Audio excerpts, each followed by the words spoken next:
सुनो भाई, क्या बात चल रही है? बातें बंद करेंगे? सही, दरवाजा भी बंद करवा दें यहां से please.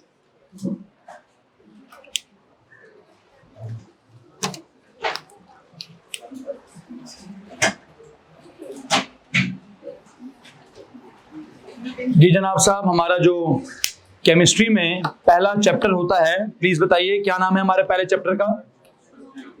Atomic structure. Atomic structure में हम लोग क्या पढ़ाते हैं आपको बताएं जनाब साहब? हैं जी? नहीं, अभी तो एटॉमिक स्ट्रक्चर में तो बहुत कुछ पढ़ाते हैं। अभी हम कहां पहुंचे हैं? आयनाइजेशन एनर्जी तक पहुंचे।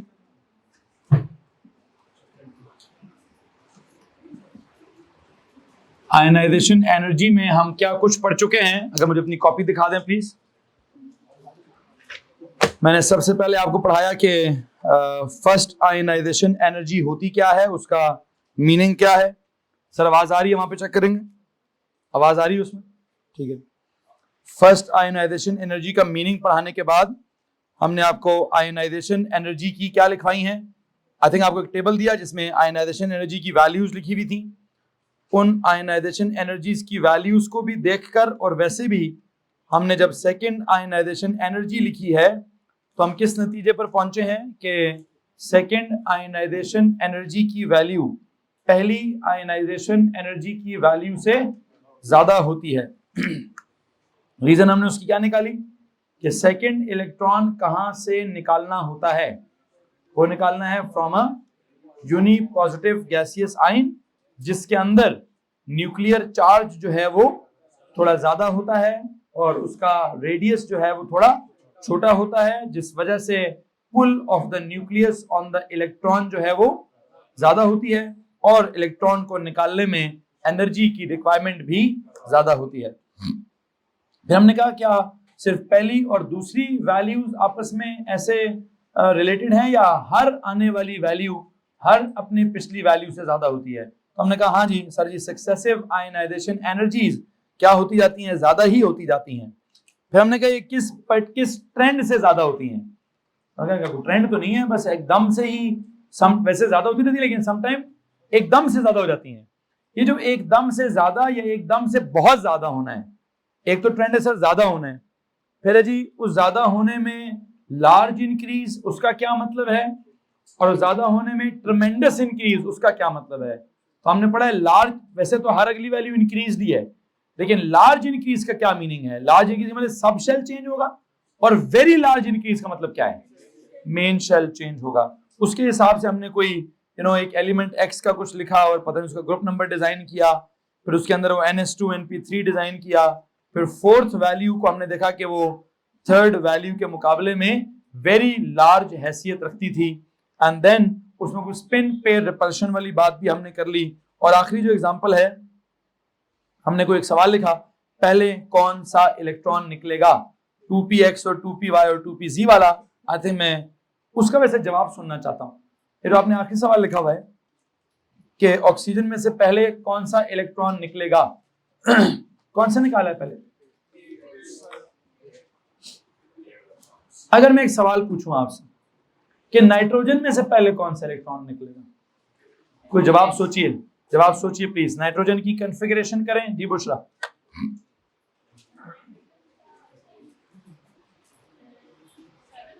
जी 7 एटॉमिक नंबर है। जरा सबके सब सुने जी क्या कह रही हूं।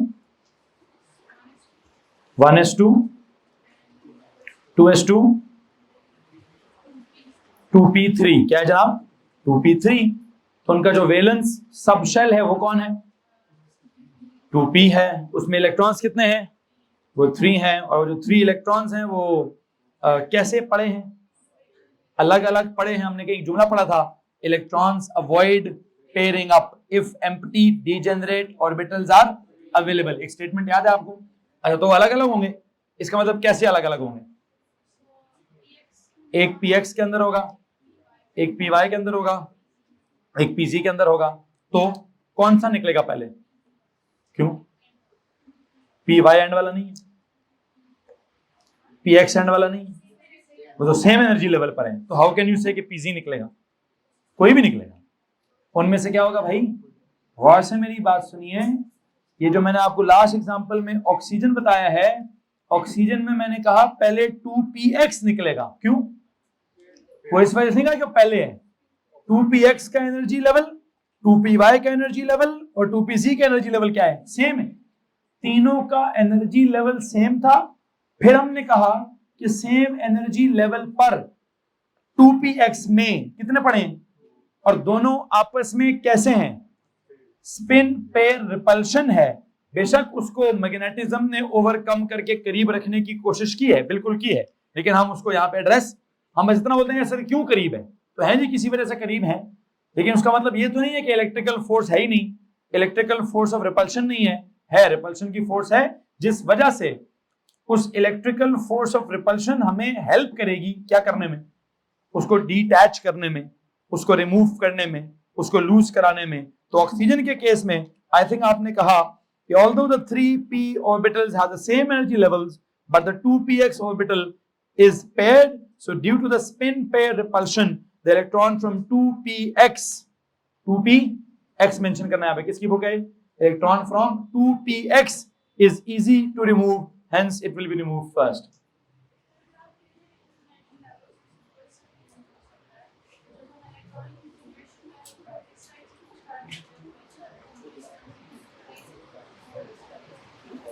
मैं समझा देता हूं, आप सवाल लिख लीजिए। अब दोबारा सवाल लिखें, explain which electron is to be removed first, और क्या लिखें? Explain in terms of the electronic configuration, बल्कि सवाल तो लिखा हुआ है शायद, इन द फॉलोइंग एग्जांपल लिखा हुआ है ना, तो इन द फॉलोइंग एग्जांपल को एग्जांपल्स कर लें। पहली एग्जांपल क्या लिखी है? ऑक्सीजन, सीधा सीधा दूसरी एग्जांपल नाइट्रोजन कर लें, क्योंकि आपने ऊपर सवाल कैसे लिखा हुआ था? Explain which electron is to be removed first in terms of electronic configuration in the following example है, तो मैं एग्जांपल्स कर लें, इन द फॉलोइंग एग्जांपल्स कर लें। कल आपने डिस्कस किया ऑक्सीजन को, मैं आज डिस्कस करना चाहता हूं नाइट्रोजन को। इट इज 7 और 14 0 है। अगर आप इसकी ओ लेवल वाली इलेक्ट्रॉनिक कॉन्फ़िगरेशन देखें तो वो तो 2,5 है, लेकिन अगर आप इसकी 1s2 2s2 2p क्या 3 देखेंगे तो ये होगा। अब उसमें अगर आप इसको एनर्जी लेवल्स के हिसाब से बनाना चाहते हैं तो मेरे पास दो बातें हैं, या तो मैं इसको ऐसे शो करूंगा कि ये 2 इलेक्ट्रॉन्स हैं, इससे हायर लेवल पर ये 2 इलेक्ट्रॉन्स हैं, इससे हायर लेवल पर ये 3 इलेक्ट्रॉन्स हैं। जी बुशरा क्या कह रही हैं आप, कैसे भरूं? वैसे मैं इधर से शुरू करता हूं, तो आप चाहती हैं इधर से करूं, ये ले कर दिए, तो कोई मसला है? मुझे तो कोई मसला नहीं है, ठीक है। फिर दूसरा इधर रख लें, फिर तीसरा इधर रख लें, ये ले। तो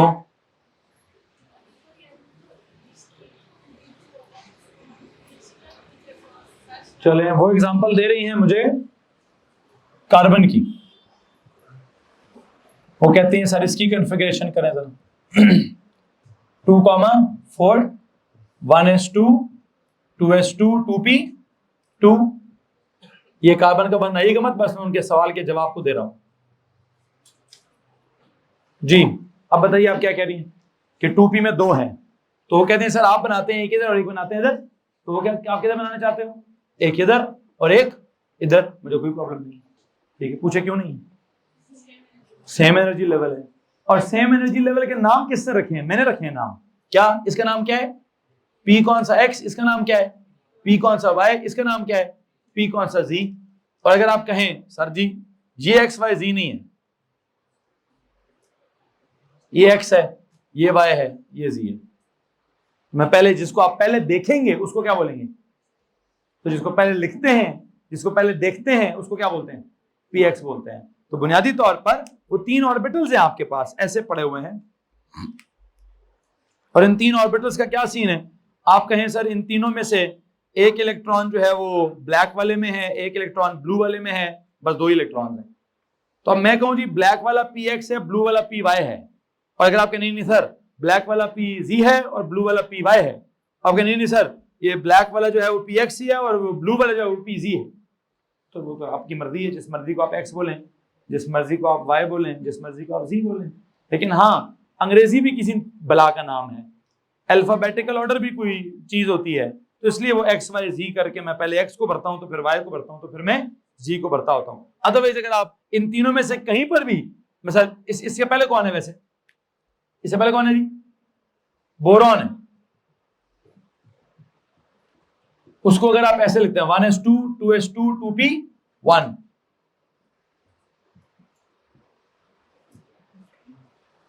आप किसी भी डब्बे में क्या कर लें, किसी भी डब्बे में एक इलेक्ट्रॉन लगा दें, क्या कर लें जी, मतलब आपके कहने का मतलब यही है कि सर आप इधर क्यों लगाते हैं, आप इधर लगा लें भाई, आप इधर लगा लें, ये ले, मुझे कोई एतराज नहीं, ठीक है।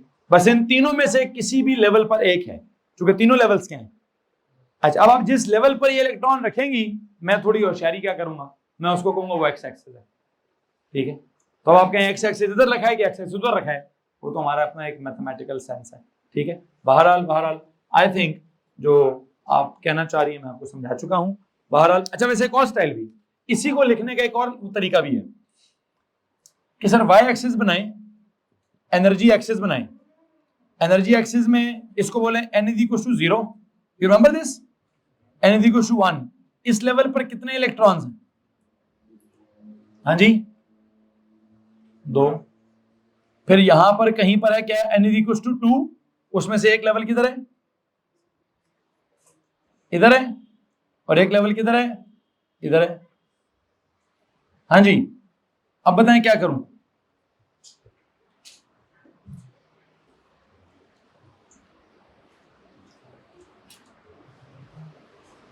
इस पे ये कौन सा लेवल है, 1s2, तो इस 1s2 वाले लेवल का क्या करेंगे आप, इसमें कितने इलेक्ट्रॉन्स हैं, बल्कि सीधे सीधा ये ड्रॉ करें, ये करें, एक इधर है जी, एक इधर है, फिर एक इधर है, एक इधर है, फिर एक होता तो इधर बनाता, या कहीं भी बना लेता, 2 होते तो एक इधर बनाता, एक इधर बना लेता, या एक इधर एक इधर, 3 होते तो एक इधर एक इधर एक इधर बना लेता, ये ले।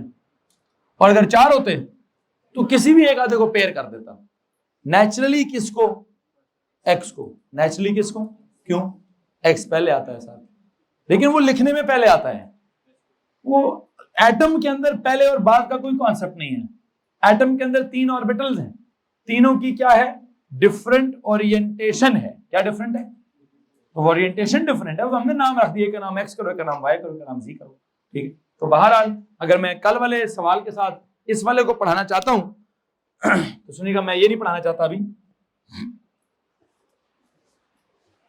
मैं आपको ये वाली मिसाल देना चाहता था ताकि मैं कल के टॉपिक के साथ रिलेट कर सकूं। और कल का टॉपिक क्या था कि इस वक्त कौन क्या सवाल है, explain which electron is to be removed first in terms of the electronic configuration. बताएं जी किसको निकालेंगे पहले, सर किसी को भी निकाल लें, फ्रॉम व्हाट, किसी को भी निकाल लें फ्रॉम द 2p सब शेल, या px में से, या 2py में से, या 2p, अच्छा अगर आप px बोलेंगे तो मैं ऑर्बिटल बोलूंगा, अगर आप सिर्फ p बोलेंगे तो मैं सब शेल बोलूंगा, p सब शेल में से किसी को भी निकाल लें, ठीक है। तो क्या जवाब लिखेंगे जी लिखें, एनी इलेक्ट्रॉन, प्लीज ये कार्बन और बोरॉन वाली एग्जांपल्स मत दीजिए, मैं नाइट्रोजन की एग्जांपल को फॉलो करना चाहता हूं, सिर्फ मैं नोट्स में सिर्फ और सिर्फ नाइट्रोजन की एग्जांपल को फॉलो करना चाहता हूं, कन्फिगरेशन लिखने मत करके, any electron from the 2p subshell, any electron from the 2p subshell, from the 2p subshell, 2 वो numbers वाला, 2 maths वाला 2p subshell can be removed first, can be removed first.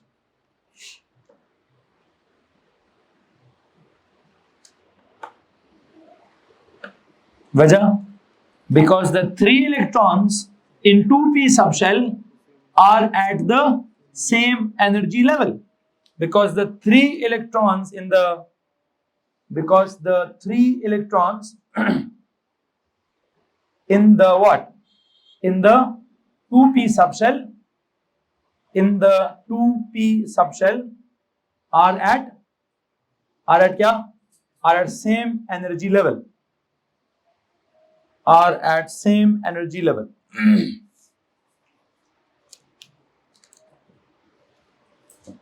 Are at same energy level. उनमें सिर्फ क्या फर्क क्या है?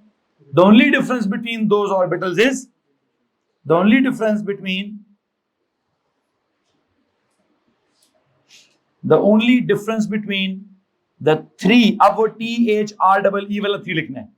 The only difference between the 3 p orbitals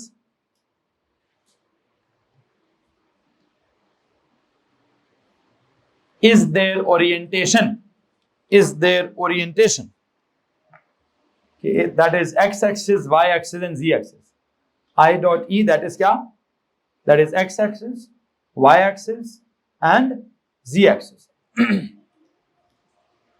That is x-axis, y-axis and z-axis. तो यहां तो वो मसला ही नहीं है। ऑक्सीजन में क्या मसला हो गया था, थे वहां पे भी सेम एनर्जी लेवल पर, तो हम किसी को भी निकाल सकते थे, लेकिन एक मसला था, एक पेयर था, उस पेयर में एक एक्स्ट्रा रिपल्शन थी, उस रिपल्शन की वजह से उस इलेक्ट्रॉन को निकालना आसान था। क्या इस बात में किसी को प्रॉब्लम है भाई? एनीवन? आई थिंक ये मेरा वो, मैं कल भी वैसे स्पेसिफिकेशंस को देख रहा था कि क्या रहता है क्या नहीं रहता। प्लीज अगर कोई अपनी स्पेसिफिकेशन मुझे दे दें तो मेरे लिए जरा आसान होगा उसको देखना कि मैं अगला टॉपिक आपको क्या पढ़ाना चाहता हूँ। क्या करते हैं? नहीं, बस इतना, आप अपनी मर्जी नहीं चलाएंगे। पहले अप होता है फिर डाउन होता है, पहले फॉरवर्ड होता है फिर डाउन बैकवर्ड होता है। तो पहला वाला बनाना है, ऊपर वाला बनाए। लेकिन हाँ, बात आपकी ठीक है कि अगर सर मैं पहले सारे नीचे बना लूं बाद में सारे ऊपर बना लूं तो ठीक है, मर्जियां ठीक है, लेकिन एक सिंटेक्स को भी तो फॉलो करेंगे। तो अगर आप कल को ये कहना स्टार्ट कर दें सर मैंने इंग्लिश यहाँ से नहीं यहाँ से लिखनी है, तो अब लिख तो सकेंगे आप, लेकिन दिमाग खराब हो जाएगा। तो इंग्लिश लिखने का एक तरीका है कि यहीं से लिखेंगे, ठीक। सो आयनाइजेशन एनर्जी की स्पेसिफिकेशंस हम देख रहे हैं। अगर जिसके पास है प्लीज खोल के बैठा करें। आपको मालूम होना चाहिए कि स्पेसिफिकेशंस आपकी अलग से नहीं, मैं तो चाहता हूं कि आपकी नोटबुक के पहले पेज पे स्टेपल होनी चाहिए, बिल्कुल पहले पेज पे स्टेपल रखा करें, ताकि बार बार वहां से कंसल्ट करना पड़ता है, आपको भी कंसल्ट करना होता है, मुझे भी कंसल्ट करना होता है। सुनो जी, क्या बात हो रही है? Define and use the term first ionisation energy. Defined तो हो गया है, यूज देख लेंगे आगे। Construct equations to represent first, second and subsequent ionisation energies. Yes, वो हमने आयोनाइजेशन एनर्जीज की इक्वेशंस बना ली थी, पहला इलेक्ट्रॉन निकालना है, दूसरा निकालना है, तीसरा निकालना है। बल्कि कल तो हमने ये भी डिस्कस किया था, दो इकट्ठे निकालने हैं। और m एटम से m2 पॉजिटिव आयन पे गए थे कल, और उसको क्या कहता है, उसको क्या बोलते हैं? First plus second ionisation energies. फिर कहता है कि जो ट्रेंड अक्रॉस अ पीरियड है ये रहता है, वैसे थर्ड वाली लाइन रहती है, मैं उसको शायद ये वाला पढ़ाऊं तो आगे देखते हैं। आगे चौथे पे क्या लिखा हुआ है? कहते हैं identify and explain the variation in successive ionisation energies of an element. एक एलिमेंट की सक्सेसिव आयोनाइजेशन एनर्जीज को हम क्या कहते हैं? आइडेंटिफाई भी कर सकते हैं और मतलब एक्सप्लेन कर सकते हैं कि यार वो क्यों वेरिएशन आ रही है, वो इंक्रीज क्यों आ रहा है, फिर लार्ज इंक्रीज क्यों आ रहा है, फिर वेरी लार्ज इंक्रीज क्यों आ रहा है। तो मैंने तीनों बातें आपको समझा दी हैं। इंक्रीज क्यों आता है? न्यूक्लियर पुल के ज्यादा होने की वजह से। लार्ज इंक्रीज क्यों आता है? सबशेल अंदर आ जाने की वजह से। वेरी लार्ज इंक्रीज क्यों आता है? मेन शेल के अंदर आ जाने की वजह से। मतलब जितना ज्यादा साइज छोटा होता है उतना ज्यादा इलेक्ट्रॉन निकालना मुश्किल हो जाता है। फिर understand that ionisation energies are क्या? are due to the attraction between the nucleus and the outer electron. Yes, उसी एनर्जी उसको अट्रैक्शन को ओवरकम करने का काम है, बिल्कुल ठीक। अंडरस्टैंड बल्कि नहीं, explain the factors influencing the ionisation energies of elements in terms of the nuclear charge, done. Atomic and ionic radius, done. Shielding by inner shells, done. Sub shells, done. Spin pair, I think मैं सारे, हाँ जी, सारे words को मैं कहीं ना कहीं बीच में एंगेज कर चुका हूं। Deduce the electronic configuration of elements using successive ionization energy data.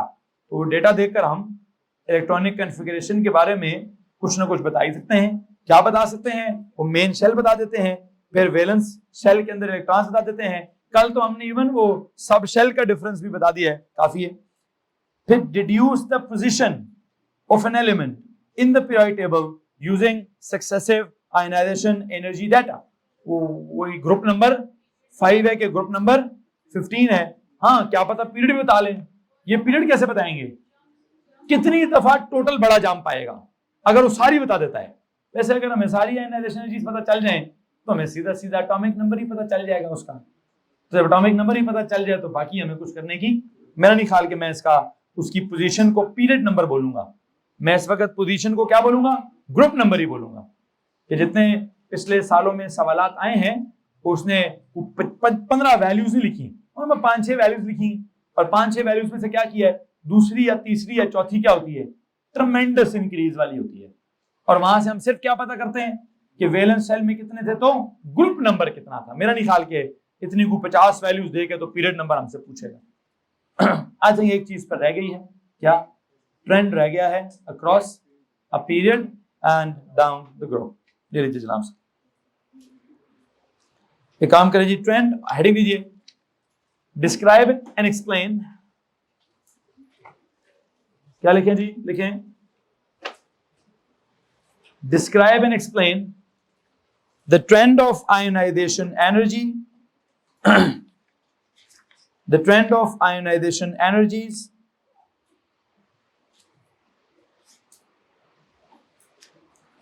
describe and explain the trend of ionization energies। पहले क्या करें, आई थिंक जो आसान काम है पहले वो कर लेते हैं। आसान काम है down the group. Down the group दो बातों का है, डाउन द ग्रुप लिखें जी पहले।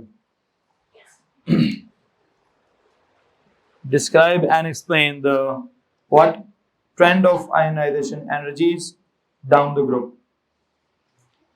तो डाउन द ग्रुप को डिस्कस करेंगे जी।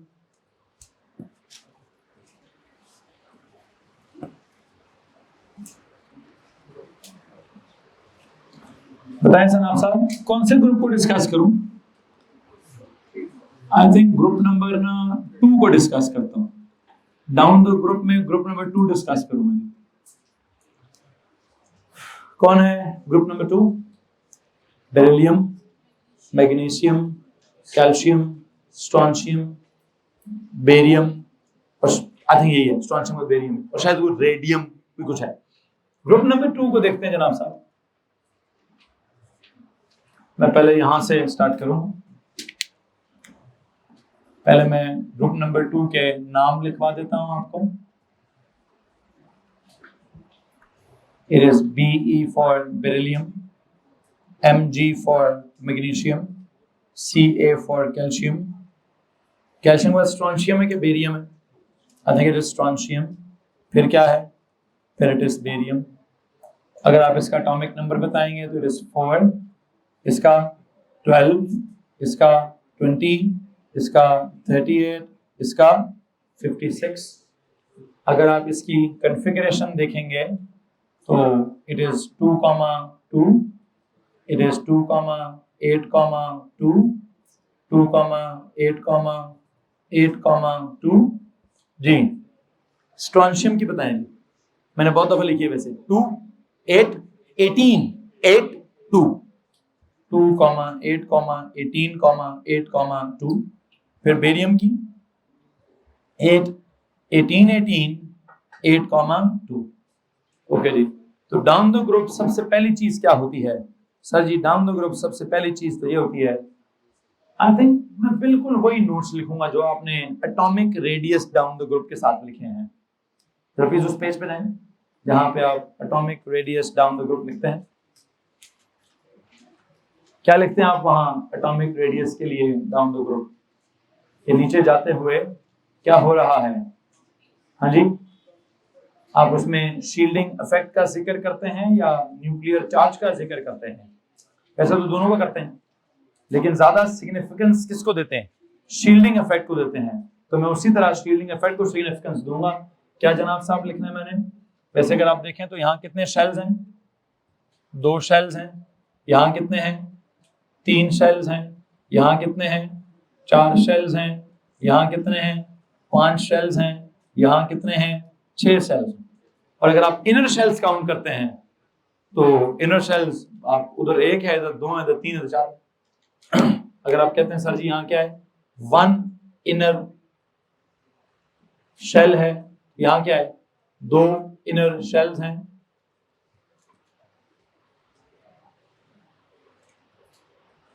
फिर 3 इनर शेल्स हैं, फिर 4 इनर शेल्स हैं, फिर 5 इनर शेल्स हैं। एंड यू नो, अगर आपने नोट्स लिखने हैं तो मैं आपको बता चुका हूं कि एटॉमिक रेडियस वाले नोट्स और आयनिक रेडियस वाले नोट्स जैसे लिखे थे बिल्कुल वैसे लिखिए। मैं एंड पे आयनाइजेशन एनर्जी समझा दूंगा आपको। क्या लिखा वहां पे आपने? पहली बात atomic radius down the group में पहली बात क्या लिखी हुई है? As you move down the group क्या होता है? एटॉमिक नंबर वाली बात लिखी हुई है। तो लिखे जनाब साहब, क्या लिखेंगे? As we move down the group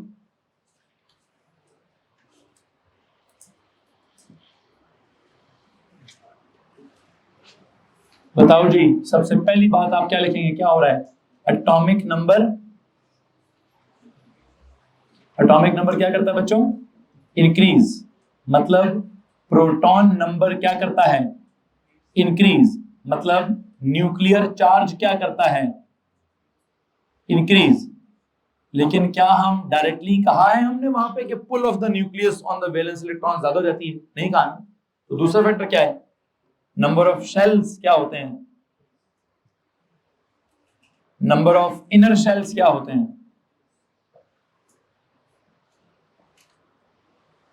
तो इसका मतलब क्या निकाला था हमने? शील्डिंग इफेक्ट क्या होता है? इंक्रीज।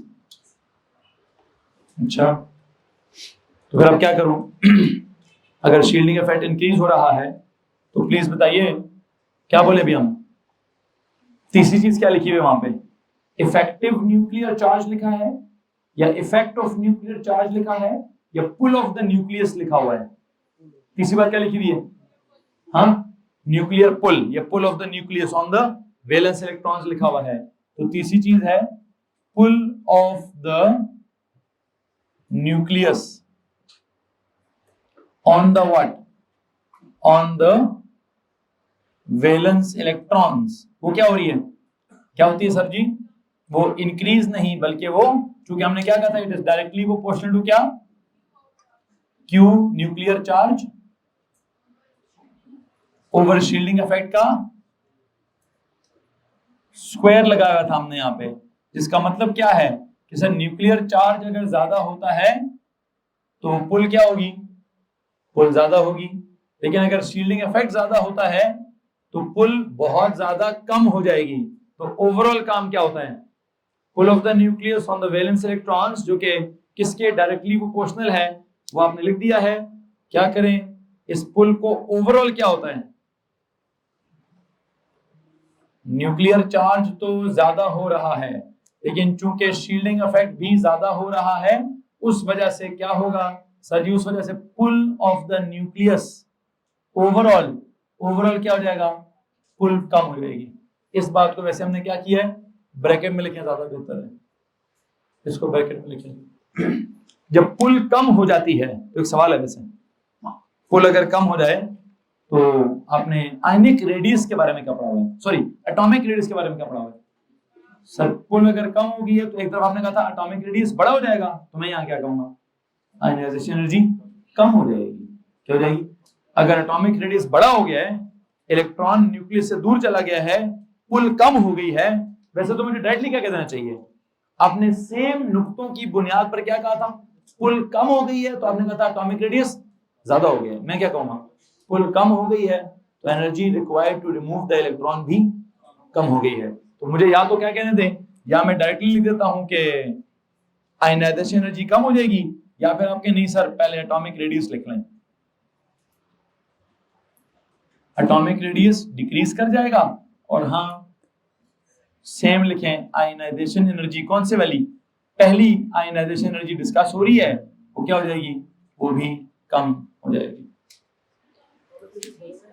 क्या कर रहे हैं? सॉरी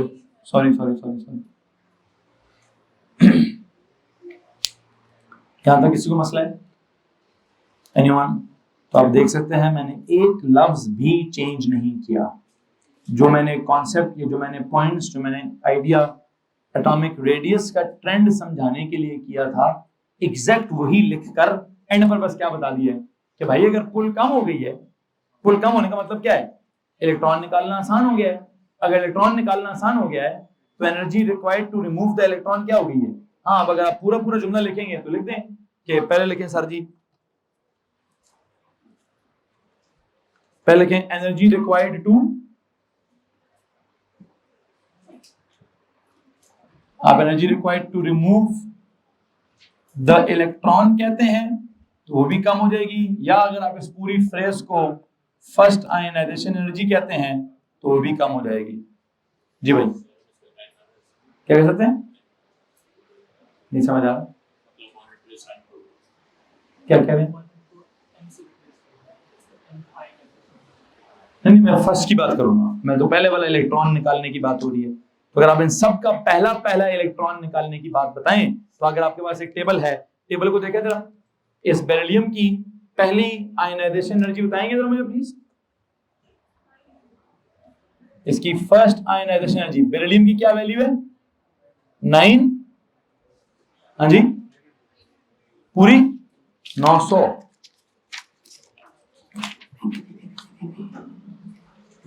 900 है। फिर मैग्नीशियम की कितनी है? 736 है। कैल्शियम की कितनी है?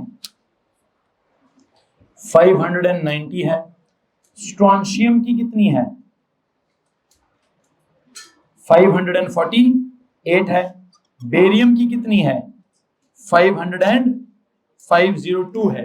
Please look at the values. What is happening to the values? Values नीचे जाते हुए क्या हो रही हैं? डिक्रीज हो रही हैं।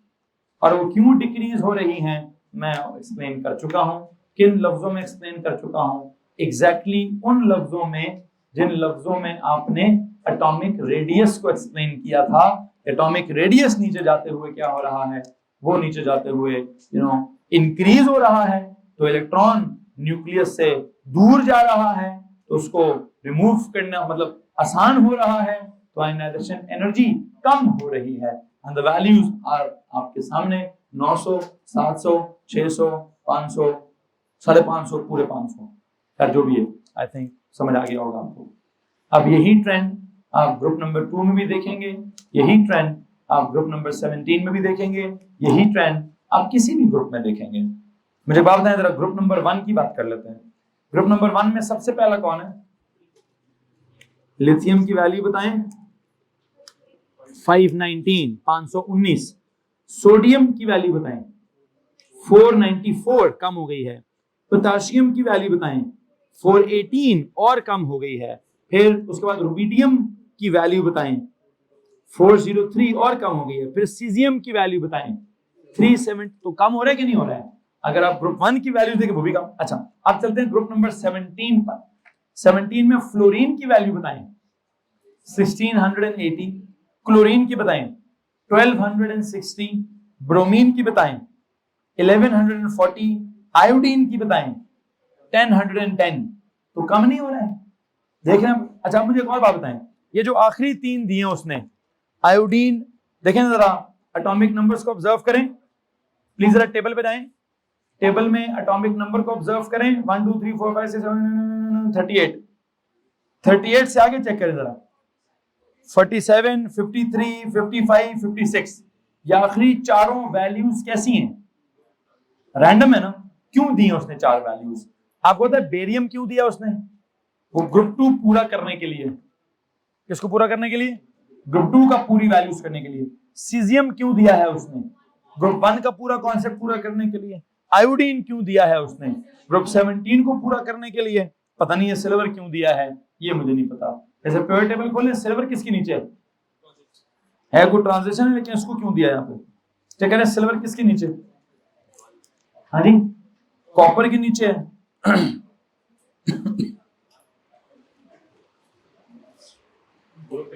हाँ जी, कॉपर की क्या वैल्यू है? नहीं, कॉपर की फर्स्ट आयनाइजेशन कितनी है? 745। कितनी है? और सिल्वर की कितनी है? 731। वो तो कम ही रहा है, तो बस उसने एक वैल्यू एक्स्ट्रा इधर इसलिए दे दी होगी कि भाई बाकी तो पूरे पूरे ग्रुप्स में नीचे जाते हुए कम होता ही है। इवन कॉपर के नीचे सिल्वर है तो उसमें भी क्या करोगे? उसमें भी वैल्यू कम ही होगी। ये जो ट्रेंड आपने पढ़ा है कि ionisation energy decreases down the group, कौन सा group? it can be group number 2, it can be group number 1, it can be group number 17, it can be any group, किसी भी ग्रुप में। अब मैं मिसाल आपको मैंने ग्रुप 2 की दी है, टेबल में सारे ग्रुप्स की बात आ गई है, एंड आई थिंक जो मैं समझाना चाहता था मैं समझा चुका हूँ। आप में से अगर किसी के पास कोई सवाल हो तो आप खड़ा कीजिए। डाउन द ग्रुप को लेकर अगर कोई सवाल पूछना चाहते हैं तो प्लीज हाथ खड़ा कर दें। मैं बस आपको ये बता देता हूँ कि डाउन द ग्रुप का जो कॉन्सेप्ट है वो it's not just for group number 2। एक काम करिए, the same trend is followed for all the groups in the periodic table. लेकिन एक नोट लिख दीजिए, the same trend is followed by all the groups in the periodic table.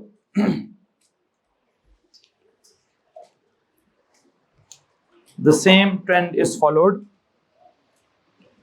by all the groups in the periodic table.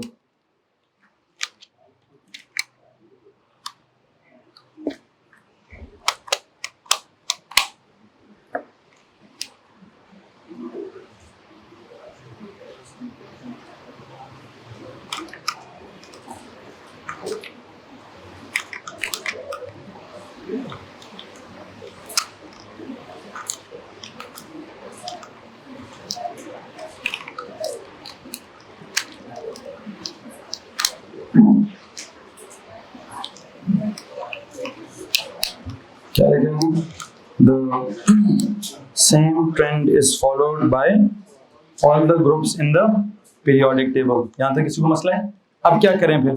I think अब हमें down the group की बजाय across the period को discuss करना चाहिए।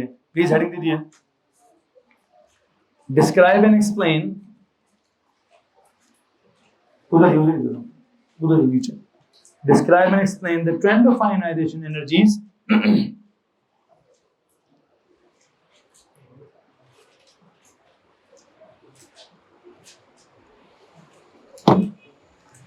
describe and explain the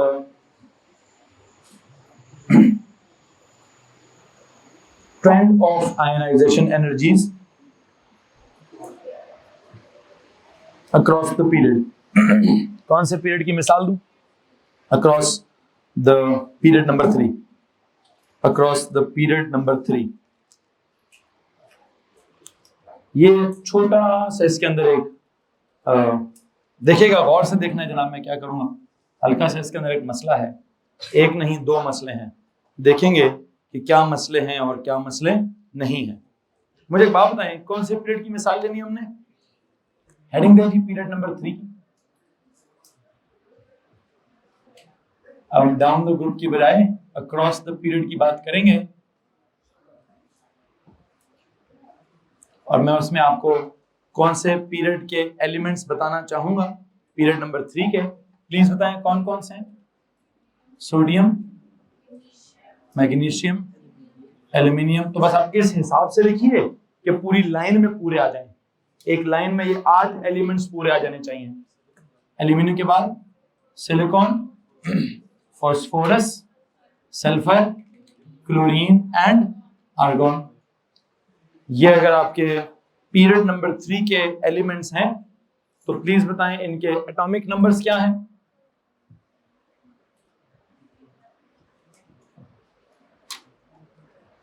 इसका है 11, 12, 13, 14, 15, 16, 17 और 18। इनकी इलेक्ट्रॉनिक कॉन्फ़िगरेशन क्या है?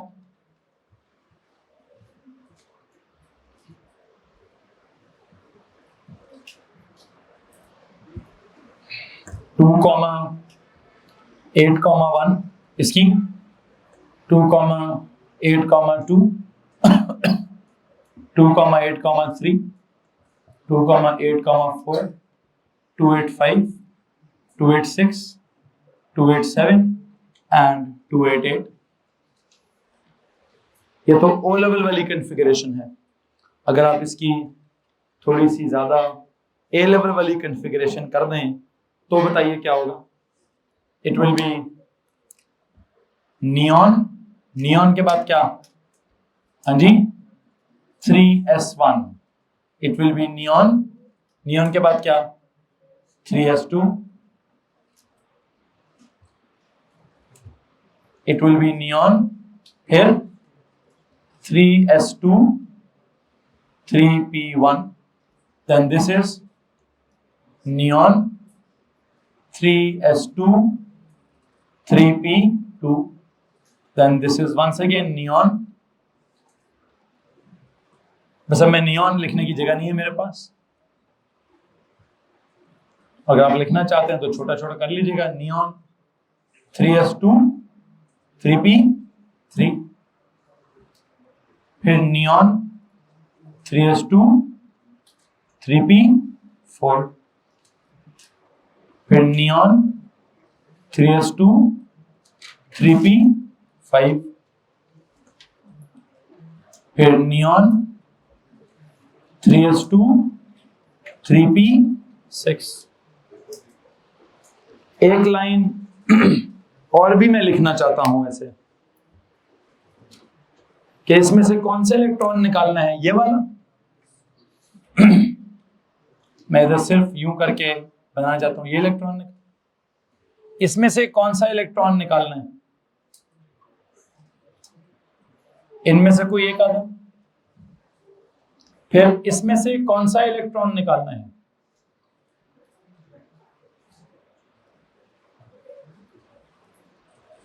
ये वाला।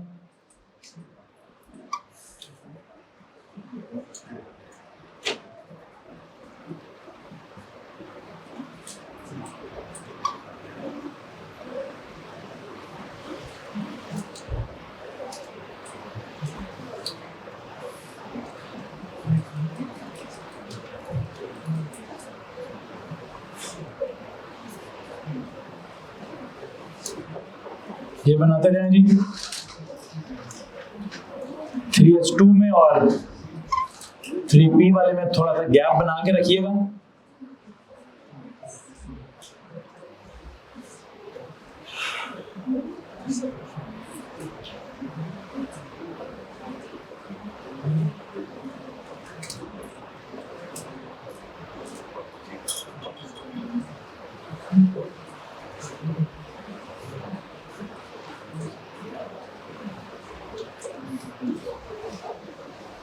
ये बनाए जी। आई होप आपको समझ आ गया है कि हमने क्या बनाना है। मैंने पहले पीरियड नंबर 3 के एलिमेंट्स लिखे हैं, फिर मैंने पीरियड नंबर 3 के एलिमेंट्स का एटॉमिक नंबर लिखा है, फिर मैंने पीरियड नंबर 3 के एलिमेंट्स की इलेक्ट्रॉनिक कन्फिगरेशन की है। पहले ओ लेवल वाली की है, फिर एएस लेवल वाली की है। एएस लेवल वाली कन्फिगरेशन में मैं उनका नियॉन लिखने के बाद क्या रिप्रेजेंट कर रहा हूं। अगर आप कहते हैं सर जी हमने नियॉन नहीं लिखना, if I just tell you कि नियॉन इज इक्वल टू क्या 2,8, इसको बुनियाद बनाकर इसके बाद क्या कर दें, इधर 3s1 इधर 3s2, फिर 3s2 3p1 3s2 3p2 3s2 3p3। अगर आप कहते हैं सर नियॉन लिखने का स्पेस नहीं है तो मत लिखें। नियॉन को मैं पहले मेंशन कर देता हूं, मैं सिर्फ यहां क्या मेंशन कर दूंगा जी,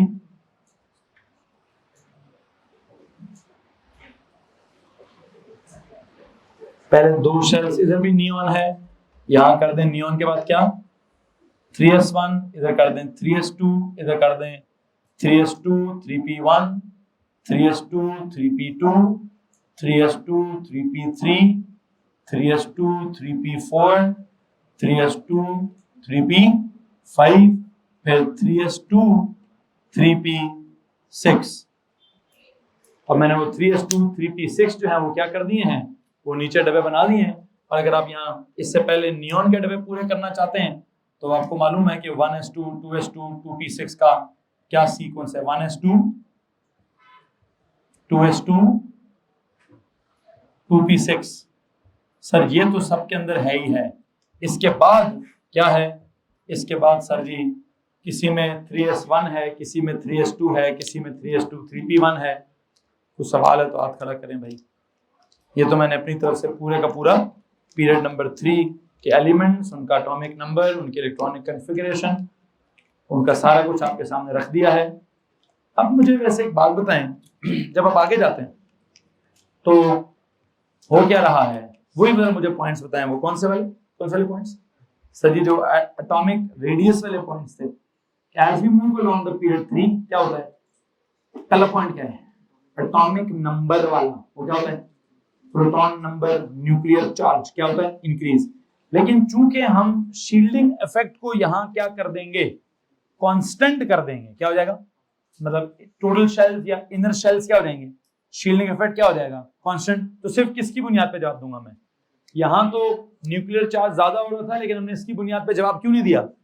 शील्डिंग इफेक्ट भी ज्यादा हो रहा था, उसकी बुनियाद बहुत बड़ी बुनियाद है, उसके हिसाब से ओवरऑल जवाब कम हो जाता है। क्या मैंने इसमें बड़ी बहस की हुई है?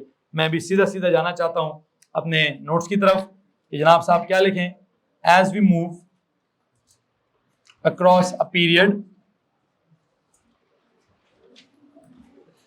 As we move across a period क्या होता है जनाब साहब? सबसे पहली बात क्या है सर जी? सबसे पहली बात यह है कि एटॉमिक नंबर क्या करता है? इंक्रीज करता है। प्रोटॉन नंबर क्या करता है? इंक्रीज करता है।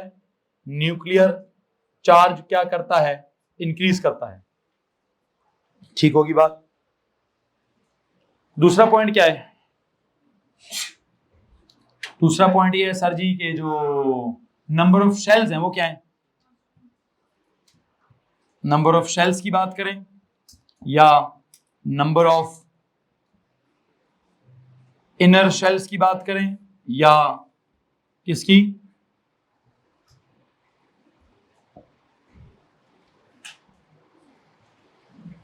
शील्डिंग इफेक्ट की बात करें।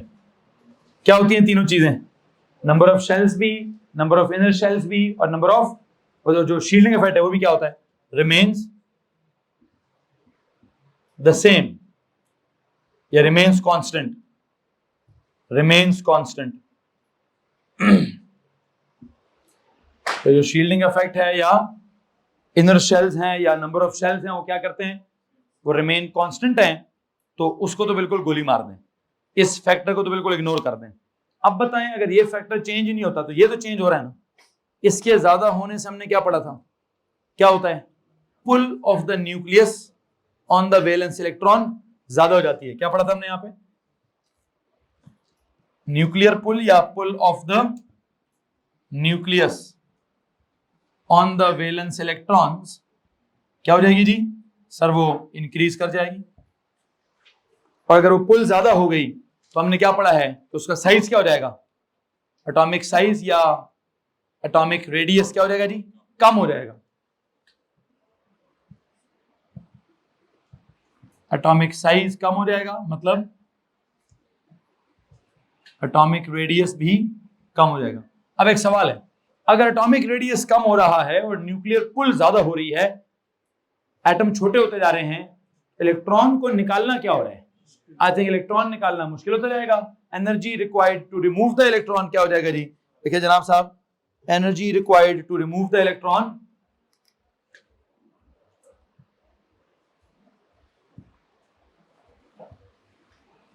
Energy required to remove the electron क्या हो जाएगी जी?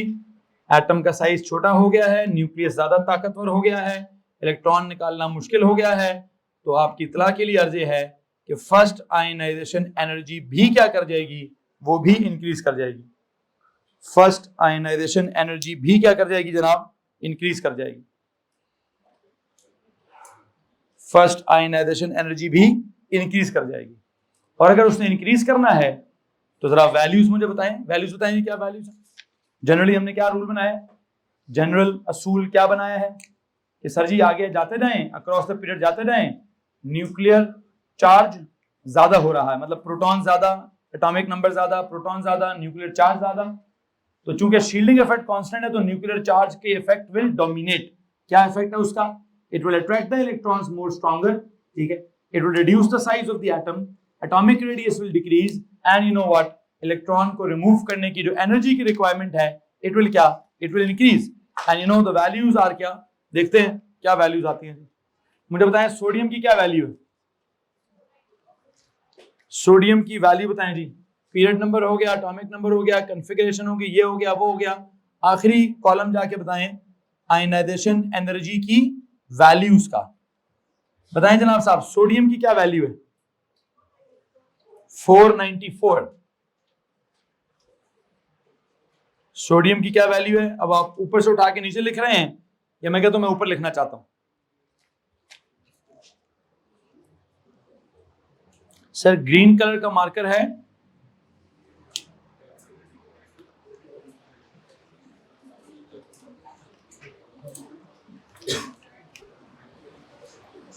जी है।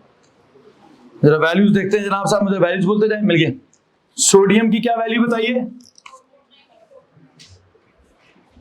आप बेशक नीचे लिखिएगा, मैं यहां इसके साथ लेना है 494। फिर आगे मैग्नीशियम की कितनी है? 736। फिर आगे जाएं 570, क्या 736 से क्या वैल्यू है? ये छोटी वैल्यू है, होनी क्या चाहिए? आगे जाते जाते क्या होना चाहिए? इंक्रीज होना चाहिए। तो एक मसला है वैसे यहाँ पे, एक काम करें जी, इस मसले पर स्टार का निशान लगा दें। एल्यूमिनियम पे जाएं, एल्यूमिनियम से आगे जाएं, 786 दोबारा ज्यादा हो गई है।